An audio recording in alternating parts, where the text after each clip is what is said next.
नमस्कार, Cannes film महोत्सव पर आधारित इस विशेष कार्यक्रम में आपका स्वागत है। मैं हूं अश्विनी कुमार मिश्र। 16 से 27 मई तक जमावड़ा लगा है कान में। 76वें कान इंटरनेशनल फिल्म फेस्टिवल में दुनिया भर के कलाकार, मॉडल, फिल्म निर्माता और निर्देशकों का कान फिल्म महोत्सव इस बार बेहद खास है, खासकर भारत के लिए भी, जहां इस फिल्मों के महान उत्सव में दुनिया भर के फिल्मी सितारे रेड कार्पेट पर अपना जलवा बिखेर रहे हैं, तो भारतीय सितारों का भी जलवा कुछ वहां कम नहीं दिख रहा है।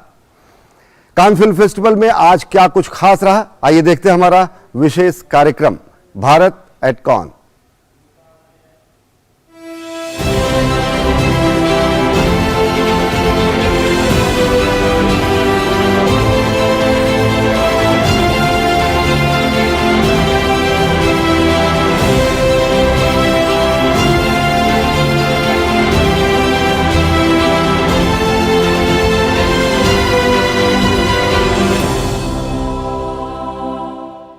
नमस्कार, भारत एट कान में एक बार फिर आपका स्वागत है। मैं हूं आदित्य श्रीवास्तव। 16 से 27 मई तक कान में इंटरनेशनल फिल्म फेस्टिवल चला। इस इंटरनेशनल फिल्म फेस्टिवल में भारत की बहुत महत्वपूर्ण भूमिका थी।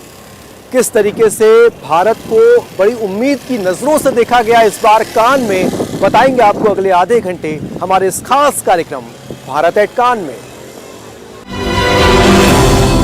वसुधैव कुटुंबकम की भावना के साथ आगे बढ़ रहे भारत ने इस बार कान फिल्म फेस्टिवल में केवल भारतीय फिल्म इंडस्ट्री की चिंता नहीं की, बल्कि तमाम दुनिया भर की फिल्म इंडस्ट्री किस तरीके से आगे बढ़ सकती है, उसमें भारत की भूमिका किस तरीके से हो सकती है, इन तमाम विषयों पर भी गंभीर मंथन किया। साथ ही मंथन किया उन तमाम विषयों पर भी जो इस वक्त भारत ही नहीं दुनिया भर की फिल्म इंडस्ट्री के लिए बहुत महत्वपूर्ण साबित हो रहे हैं। इस बार का कान भारत के लिहाज से किस मायनों में खास रहा, को प्रोडक्शन की अगर बात की जाए तो उस लिहाज से भारत ने दुनिया भर के सामने अपनी संभावनाओं को रखा। इन तमाम विषयों पर हमने अंतर्राष्ट्रीय फिल्म मेकर पैन नलिन से खास बातचीत की है। आइए आपको सुनाते हैं। South of India, Tamil cinema, Hollywood in France is really, really huge. Its contribution is extremely modest, but it's very big. It's really interesting. Hi to everyone. Namaste. I'm the debutant director. I already done one French short film also. Last 2 years before we participated, we tried a lot of many international film festival also. We won one prize also.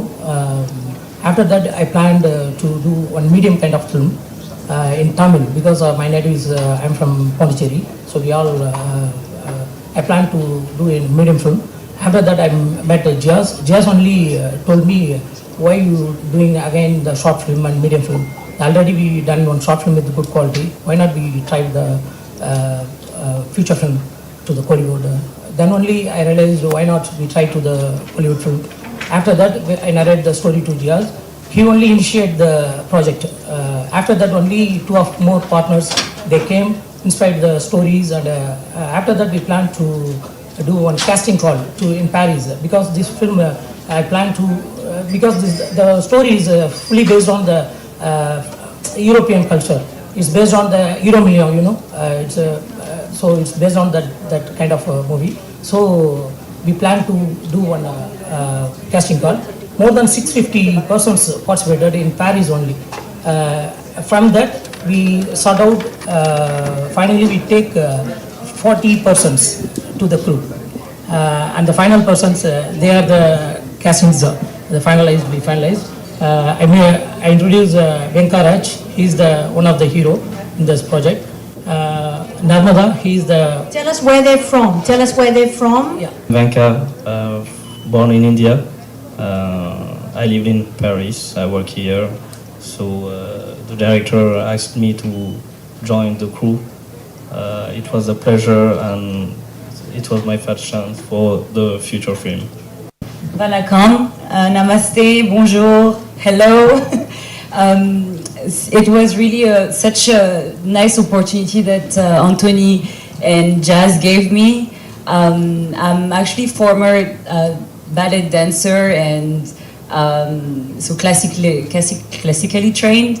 I did a bit of musical on stage as well, but I was modeling, so the acting career wasn't the first thing that came to my mind in the beginning.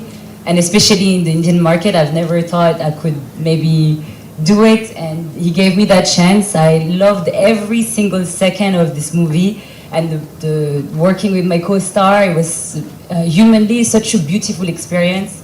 Although we're all young and some of us just started, we put so much of love into what we did. We did our best, and we're hoping that you're gonna enjoy as well.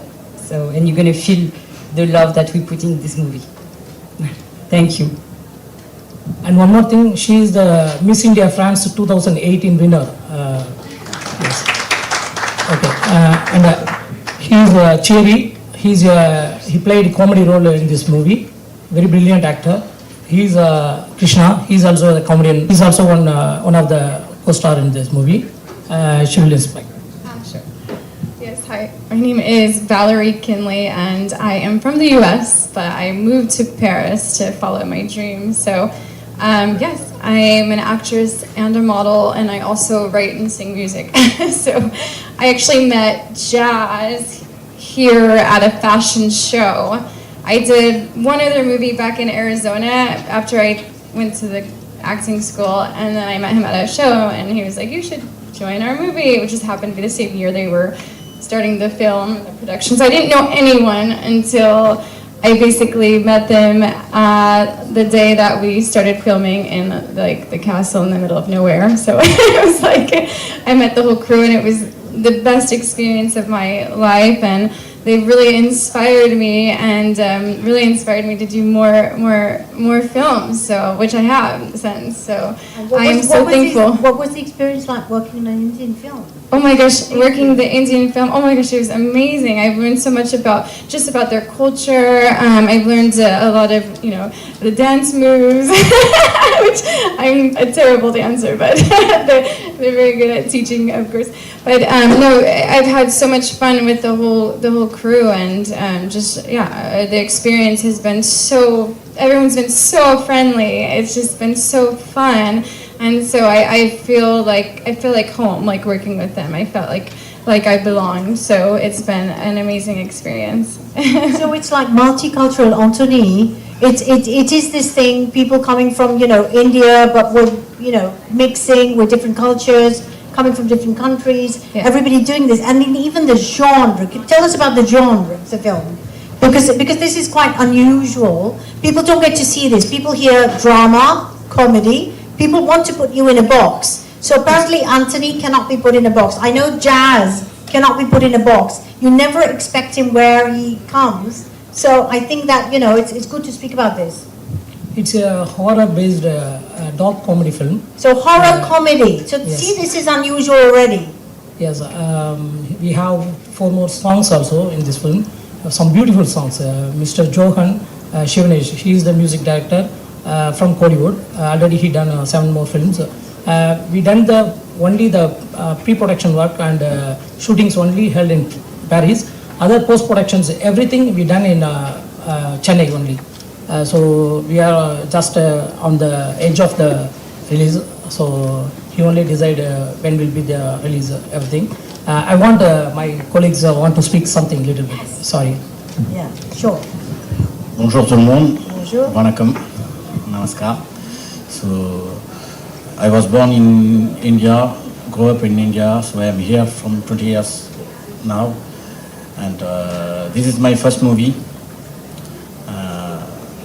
How does it feel to be at Cannes, the pavilion? I mean, this is a monument. I'm very excited, and I never expect that we will came here, and I just met Anthony, and give me this opportunity. So thanks to Anthony and thanks to Jazz, and I'm really happy to be here because. It's So is my this your first film? You made various films before this? No, I made only short films, but Short this films? is the first film. Okay. All right. And so, what sort of your impression making I'm- this film? Because see, the horror comedy genre, people sometimes wouldn't dare to get into a project like this. It is a risk.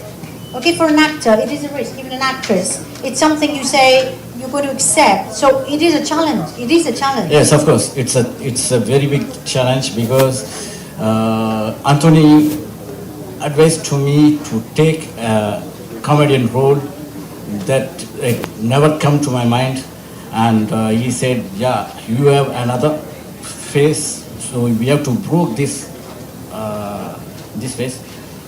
So he give this to me. Now I am really nervous, but believe me, when I'm in front of the camera, it's not like this. Because when you come to Cannes, there's the idea of drama. All the films in competition official section, forever, I mean, it's something that you wanted in the film. You wanted a special kind of a treatment. You didn't want it to be the cliches. Because I know Prabhu Deva's film, the horror film, Prabhu Deva's film, where nobody expected him, and I was fascinated by that film. There's not one dialogue. Remember that film, Prabhu Deva's film? And it's a horror kind of a comedy.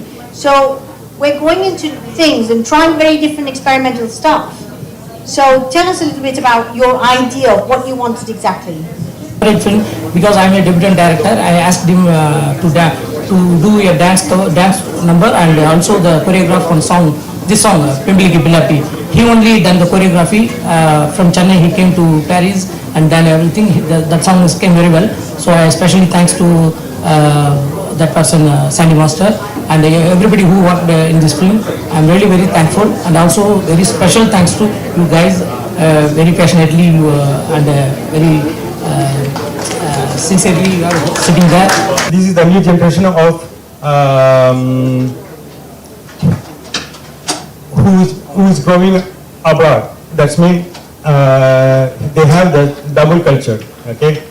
Because this is the team who traveled from Pondicherry and grew in France, somebody from UK, and Valerie, she's from US. So we are mixing all this energy, all these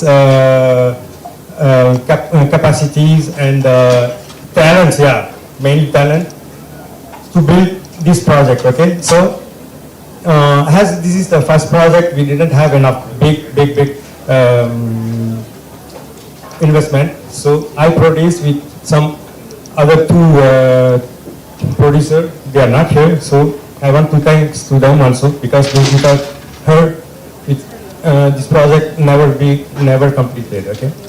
So I'm presenting Anthony, who is the director, and he will present one by one all the team, and he will explain also in few lines the synopsis of the movie. Okay. Cannes film festival Bharat के केवल बड़े सितारों के लिए ही खास नहीं रहा, बल्कि कई ऐसे फिल्म इंडस्ट्री में काम करने वाले डायरेक्टर, प्रोड्यूसर्स, एक्टर, एक्ट्रेसेस हैं जिनकी फिल्मों के पोस्टर, प्रोमोस, डॉक्यूमेंट्रीज के पोस्टर्स भारतीय पवेलियन में जारी हुए हैं।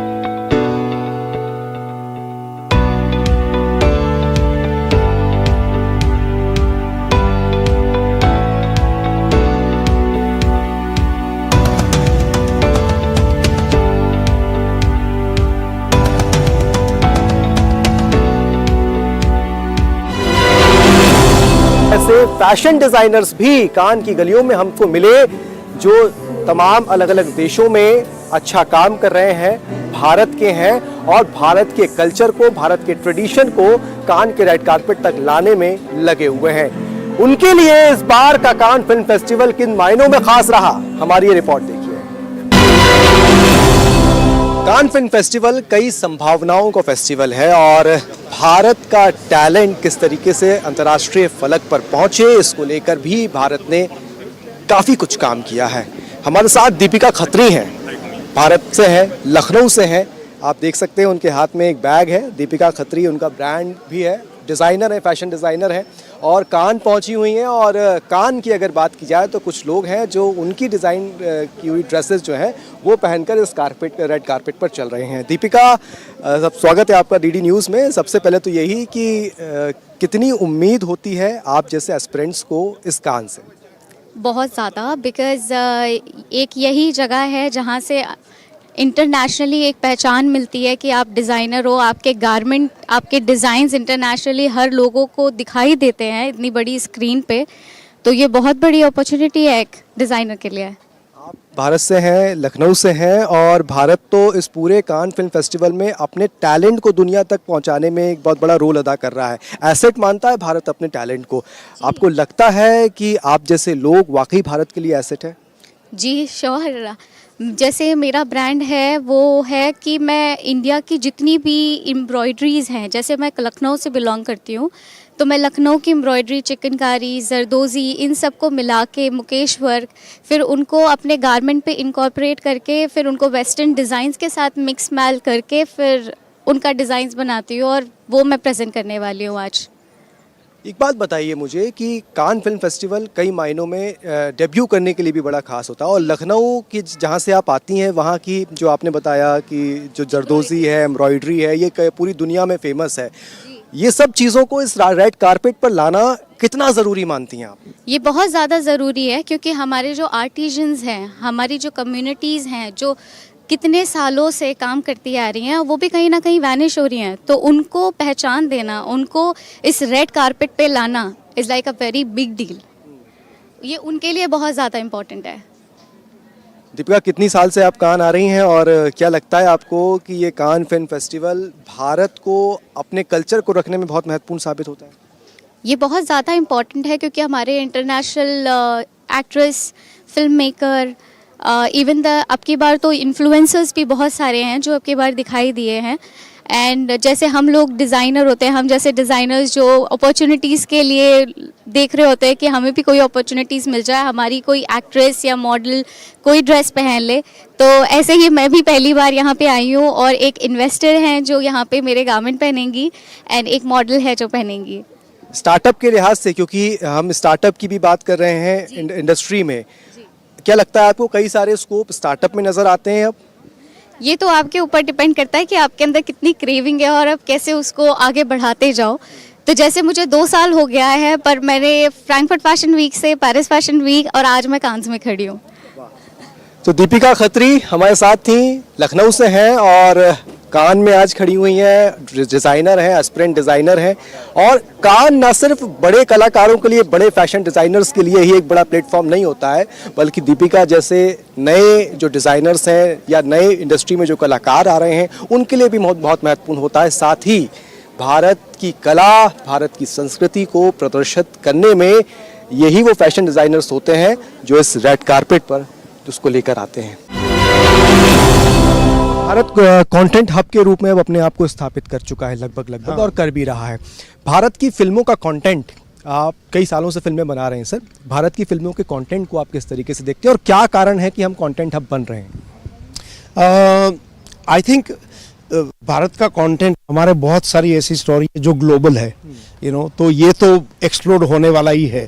और हमारे पास जिस तरह के जो राइटर्स है, आप देखेंगे अपना जो भारत का जो साहित्य है, इंग्लिश साहित्य आप देखेंगे सारी दुनिया में बहुत पॉपुलर है। काफ़ी लोगों को पता नहीं है कि जो भारत के जो लेखक है, जो किताबें लिखते हैं अंग्रेजी में, उनको 5-5, 6-6 करोड़ एडवांस मिलता है किताब लिखने का।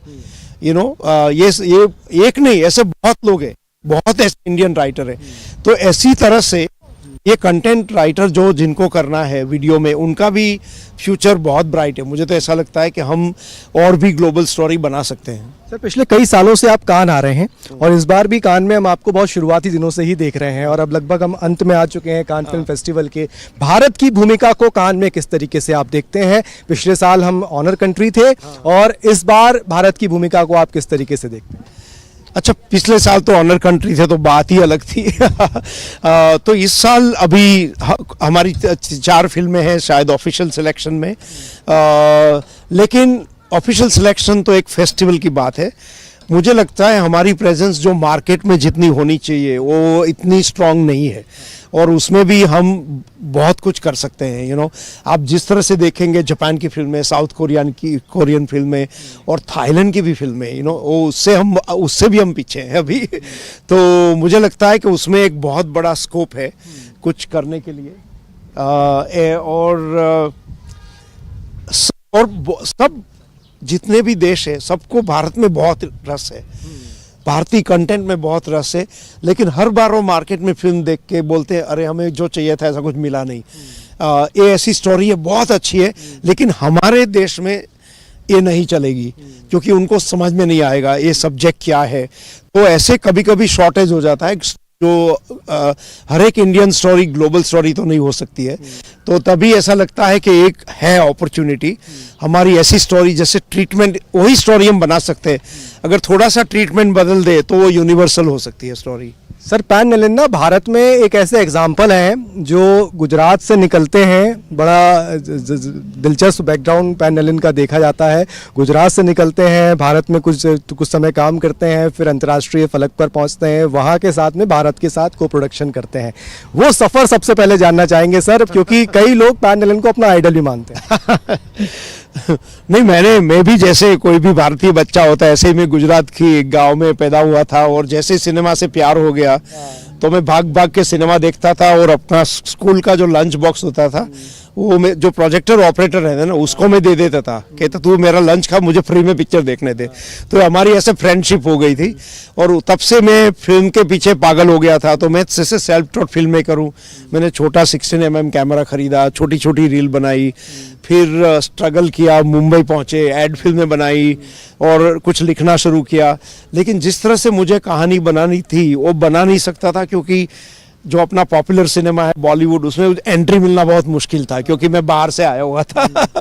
तो फिर मैंने अपने तरीके से शॉर्ट फिल्म और डॉक्यूमेंट्रीज बनाई, और मैं ऐसे इंटरनेशनल मार्केट में चला गया लोगों को ढूंढने के लिए कि मुझे इंडियन कहानी बनानी है, लेकिन को प्रोड्यूसर चाहिए। मैं थोड़ा पैसा वहाँ रेज करूँगा, और जितनी भी फिल्म मैंने बनाई है सब कमर्शियली क्रिटिकली सक्सेसफुल है, विदाउट एनी स्टार और स्टूडियो। इसलिए मैं एक के बाद एक दूसरी फिल्म बना सकता हूँ।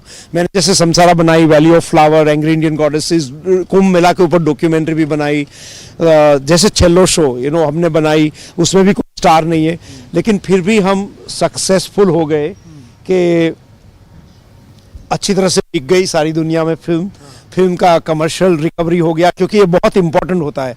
अवार्ड तो हमें 30 मिल चुके हैं ऑलरेडी, ऑस्कार में भी नॉमिनेशन मिल चुका है, लेकिन ये जरूरी होता है कि किस तरह से हम कला और कॉमर्स को मैनेज करें साथ में, क्योंकि यही चैलेंज रहती है इंडिपेंडेंट फिल्म मेकर की। दूसरा एक इजी रास्ता है, आप बड़े स्टार को ले लो तो लोग पैसा दे देंगे, तो लेकिन उसमें थोड़ी फ्रीडम चली जाती है, क्रिएटिव फ्रीडम चली जाती है। फिर लोग बोलेंगे एक आइटम नंबर डालो, आप ये करो, थोड़ा एक्शन करो, थोड़ा क्लाइमैक्स, फिर वो कहानी ना इधर तुम्हारी रहती है, न ही कलाकार की रहती है, न ही एक्टर की, और वो एक खिचड़ी बन जाती है और फिर वो बोलते हैं अरे पिक्चर चली नहीं।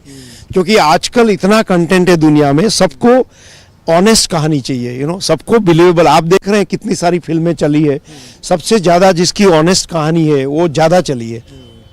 Without any star, without any studio, जो आप बता रहे हैं उसके बावजूद भी कई सारे अवार्ड्स आपकी फिल्मों को मिल चुके हैं। कई लोग सोच भी नहीं पाते हैं सर कि ऐसा क्या बिना स्टार्स के और बिना स्टूडियो के ये संभव है जो आपने कर दिखाया है। क्या चैलेंजिंग है ये? बहुत चैलेंजिंग है, लेकिन बिल्कुल मुश्किल नहीं है। अगर आपके पास अच्छी स्टोरी है, कमिटमेंट है, अगर आपका विजन क्लियर है, तो बहुत सारे लोग हैं ऐसे। AFM अमेरिकन फिल्म मार्केट है, कान फिल्म मार्केट है, बहुत सारी टोरंटो फिल्म की मार्केट है, उसमें बहुत सारे डिस्ट्रीब्यूटर है, सेल्स एजेंट है, वो सुनेंगे कहानी और हो सकता है कि नहीं ये ठीक है। लेकिन ये कॉन्फिडेंस और ऑनेस्टी और स्टोरी, आपका क्राफ्टमैनशिप एक इंटरनेशनल लेवल तक पुश करना चाहिए। अब आपको लगता है कि अब फिल्म मार्केट और फिल्म फेस्टिवल के सामने भी अब चुनौतियां आ गई हैं कि उस बदलते स्वरूप के साथ कंटिन्यू करना? हाँ, वो तो आई गई है, क्योंकि वो फेस्टिवल और मार्केट तो है, लेकिन सबसे बड़ा बदलाव आया है स्ट्रीमर के वजह से। क्योंकि स्ट्रीमर से ये सब लोग बहुत इम्पैक्ट हो गए हैं, क्योंकि अभी वो लोग सोच रहे हैं कि अभी कैसे, क्योंकि जितनी भी जो एंटरटेनमेंट के जो जरिए वो सबके बॉर्डर कम हो जा रहे हैं और डिसअपियर होते जा रहे हैं। तो जैसे वीडियो गेम हुआ, आर्टिफिशियल इंटेलिजेंस हुआ, वर्चुअल रियलिटी, स्ट्रीमर, तो अभी आप देखेंगे बहुत फेमस वीडियो गेम है, उसकी फिल्म बन गई, जो फिल्म है उसकी वीडियो गेम बन गई, उसका कॉमिक बुक बन गया, वो जो फिल्म थी उसकी सीरीज बन गई। तो ये सब बाउंड्रीज बहुत मतलब नहीं रहेगी, और ये इसी तरह से फ्यूचर जा रहा है। तो फेस्टिवल और मार्केट जो आएगी उनको तो इनका ध्यान रखना पड़ेगा, क्योंकि फ्यूचर उस तरफ जा रहा है। अब आगे पैन नलिन जी के प्रोजेक्ट्स क्या, और आगे अब पैन नलिन जी को क्या हम करते हुए देखेंगे? मैं दो तरीके प्रोजेक्ट कर रहा हूँ। एक दो तो बहुत ही भारतीय प्रोजेक्ट है, एक वेब सीरीज़ का भी प्रोजेक्ट चल रहा है, एक फिल्म का प्रोजेक्ट। अभी लास्ट फिल्म शो इतनी सारी पॉपुलर हो गई है दुनिया में, तो काफ़ी लोग बोल रहे हैं आप इंटरनेशनल फिल्म भी करिए इंग्लिश में, तो उसकी भी एक बातचीत चल रही है। तो अभी देखते हैं किसको ग्रीन लाइट पहले मिलती है। बहुत बहुत धन्यवाद सर, दूरदर्शन न्यूज से बातचीत के लिए। पैन नलन हमारे साथ मौजूद थे, अंतर्राष्ट्रीय फिल्म मेकर हैं, भारत से हैं, हालांकि दिल भारत के लिए धड़कता है, लेकिन अंतर्राष्ट्रीय फलक पर काम कर रहे हैं और वहां से बल्कि दूसरे देशों से भारत के साथ को प्रोडक्शन करके भी काम कर रहे हैं। और वो पैन नलन जिन्होंने एक वक्त पर भारत में आपके और हमारे प्रिय दूरदर्शन के लिए भी कई सीरियल्स जो हैं वो लिखे भी हैं, उसके लिए काम भी किया, लेकिन आज अंतर्राष्ट्रीय स्तर पर एक बड़ा नाम पैन नलन हो चुके हैं। 7 समुंदर पार 76वें कान फिल्म फेस्टिवल के आखिरी दिन भारतीय पवेलियन पर हमारा तिरंगा शान से लहरा रहा है। ये इस बात का प्रतीक है कि one earth one family one future की बात करने वाले भारत ने इस बार कान फिल्म फेस्टिवल के दौरान न सिर्फ भारतीय फिल्म इंडस्ट्री की ताकत बल्कि अपने कंटेंट, अपने टैलेंट को भी सफलतापूर्वक अंतर्राष्ट्रीय फलक पर रखा है। कान की गलियों की हर हलचल हमने आपको भारत एट कान में बताई, लेकिन फिलहाल कान से मुझे और मेरे कैमरा सहयोगी कुलदीप को दीजिए इजाजत। नमस्कार।